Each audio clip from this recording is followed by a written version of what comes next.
ঝিনাইদহে উৎসবমুখর পরিবেশে শুরু হয়েছে শহীদ জিয়া ক্রিকেট টুর্নামেন্ট।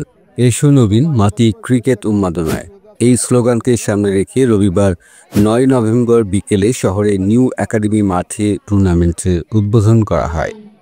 অনুষ্ঠানে প্রধান অতিথি হিসেবে উপস্থিত থেকে খেলার উদ্বোধন করেন ঝিনাইদহ জেলা বিএনপির সিনিয়র যুগ্ম সাধারণ সম্পাদক আলহাজ আব্দুল মজিদ বিশ্বাস।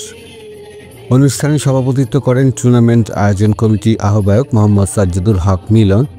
বিশেষ অতিথি হিসেবে উপস্থিত ছিলেন ঝিনাইদহ জেলা যুবদলের সাধারণ সম্পাদক আশরাফুল ইসলাম পিন্টু, ঝিনাইদহ পৌর বিএনপির যুগ্ম সাধারণ সম্পাদক আব্দুর রহমান রিপন, জেলা ছাত্র দলের সাধারণ সম্পাদক মোহাম্মদ মুশফিকুর রহমান মানিক এবং ৮ নং ওয়ার্ড কাউন্সিলর সাদেক আলী বিশ্বাস।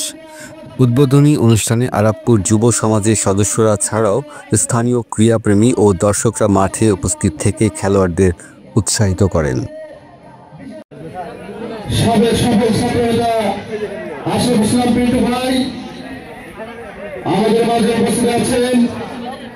আয়োজকরা জানান, তরুণ প্রজন্মকে খেলাধুলায় সম্পৃক্ত করা ও সমাজ থেকে মাদকমুক্ত প্রজন্ম গড়ে তুলতেই এই টুর্নামেন্টের আয়োজন করা হয়েছে।